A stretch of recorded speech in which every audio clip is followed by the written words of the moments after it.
I have so much respect for Steve and that basketball team and his program, and I like to think that we're a lot alike, and always makes you feel a little bit uneasy when you play his teams because everything's just so darn hard. And I'm sitting here looking at the stat line, and we scored 86 points. We're leading the, I think, Big Ten play in free throw shooting. We don't shoot it any good. And then we're 6 of 27 from three. And I felt great at half, other than my bonehead timeout call at the end, about the shots we were getting. And we just didn't make any. And it's a 10, 12 point game. And thought we were great on the glass early. And then you know that it's a Big Ten game. They're going to make a run, and they did. And I thought we really turned it up. Energy-wise, defensively, I thought that we got out in transition, which is something that obviously Terrence is going to continue to add to us. But and then I thought Quincy hit a big three in the corner out of a timeout, and then Justin Harmon was just sensational today. He's a downhill driver, and he's shooting the three at a really high clip. But a lot of respect for them, and Cliff had a big game, but we were trying to make it very, very hard on Mag, Simpson, and Hyatt, and not let those guys get going. Coleman, another 5 steals. He's I think 11 steals in the last 2 games. He had a tough night shooting it for a guy who's one of the top guys in the league is shooting it. But he's playing sensational, and all in all, you don't get many 20-point wins in this league, and we escaped tonight with a really solid performance. Brad, what has it been like from the last emotional standpoint? I know there are a couple times when you could just see even on the players' faces just the emotions over the with the energy from the crowd. You normally have that, but even more today. What's it been like over the past 48 hours here? I think this team's really connected, as I've said 100 times. I think they're very level emotionally. I think that there's, they saw a teammate be able to come back, and there's always joy in that. But this team has done an incredible job of staying in the moment of what's truly important, and it's not it hasn't been the outside noises and the other people, and it's what makes this team really, really special is their ability to focus on truly the next game and winning basketball games. And you mentioned answering their run there in the second half, and I think you called a timeout when they went on that 11-1 run. What changed after that timeout and down the stretch? The lineup. We made some pretty big substitutions, but I think it's I challenged the guys in that huddle. We had a really old group out there. When we went back to it, I mean, we were all old. I mean, for lack of a better term, old men. And okay, they made a run. Now it's time to respond, and we answered that bell, and that's a nice response to see. And we've got to avoid those, but I give the fans when we got going in a little bit of transition, but our guys responded with some toughness and a little more energy. Brett, how do you think Terrence handled everything physically, emotionally that went into today? We were very tired early. I think he's I've said it, until you get adrenaline in you, as an athlete, you can't describe how much that's going to take out of you. And in conditioning, I mean, he can run all the wind sprints he wants and all the treadmills and all the pool work and all of that, and there's nothing like the adrenaline of competition. in a game. I thought he was fine. I think he got off to a great start because he could go pass it. It wasn't, he made a couple of really nice passes and got teammates involved, and that's,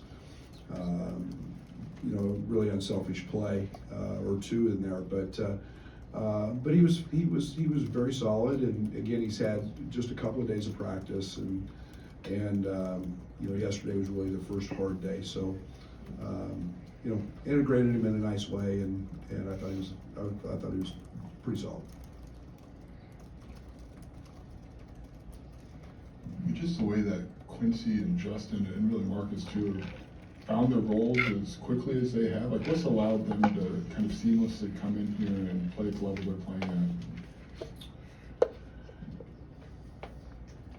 If I had the true answer, I could write the book, and I think we've got a lot of guys around them that have helped them. Coleman's helped them. Luke Goody's helped them. I don't want to give it all to them. There's an acceptance of those guys that's had to happen, and we run a lot of action to Marcus. Ty, all those guys have accepted those guys and their and what they're doing and what they can bring to us, and that's pretty special. And it takes pretty strong human beings that they are character-wise to, okay, we're going to ask some things of you. I mean, we're asking a lot of those guys, and Quincy, another double-double. I challenge him every day to get 15 rebounds and be an elite defender, and he does everything we ask. All three of those guys do, and so it's total acceptance, total buy-in, both feet in, not playing for any other reason other than to help the University of Illinois basketball be as successful as it can be, and along the way they're a blast to coach. Justin mentioned that just having Terrence back, things felt whole again. I mean, did you get, I don't know, any sense from the team that things were different because they had everybody again? We don't have Amani. I think there's value in him saying that. I think that it's, we played 6 games. I was really excited about how our guys played when we didn't have him, because it was a tremendous connectivity, we were really starting to find our groove, early and before that, and so I think it's the integration process has got to be a little bit patient with, but I agree. I think there's no doubt it's back to who we were, so to speak. Brett, following up on that, obviously you guys are playing well without him, but adding a player of his caliber to what you were doing, what does that do for the rest of the team? Yeah, they've got so much confidence in what he does, and Terrence provides easy opportunities. We don't run a lot to him. We just don't, and we haven't, and we didn't, and so he finds stuff that is you got 6'6", 225 pounds with a full head of steam coming at you, and when you get to the line tonight 10 times, those things are just organic, and so there's a sense of that. We weren't getting those, and that's not knocking anybody else. We just got it different ways, and and then I think on the defensive side, obviously he's an elite defender, and if I would say there's an area he struggled in today, it was probably that side as much as anything. Brad, Justin's been in double figures 5 of the last 7. What's different about him? And I know with other transfers like Felice coming in, Granson coming in, it took some time for those guys to really get comfortable and play up to their potential. Is there something you saw with those other guys that maybe is the same for him in terms of playing up to that? I've been really hard on Justin. He'll tell you that. He's my dude though. So he's the guy that I have, you know, challenged. I've you know, when you, I put more on a sixth man type responsibility than maybe any other position, maybe more than most coaches do, because I want productivity. I want that guy to be a stud. I want that guy to be a bad mother, and he wasn't that consistently early. But so, I mean, he and I have had a lot of talks, and you know, just being able to be consistent and bring it every day. You know, Andres Feliz was spectacular at it, and now we're starting to see that. And it's not his points. It's that helps, and he's capable of doing that. But it's what he does on the other side, and he uplifts us. And so he's just comfortable. He's just finding his niche. He's getting comfortable. It takes 10, 12 games, and here we go. Coach, what's it say about the potential of a team when you can win by a pretty significant margin without knocking down a high level or a high percentage of threes? Well, we had 17 assists. I think that anybody who's a fan of basketball has to enjoy our ball movement. I do.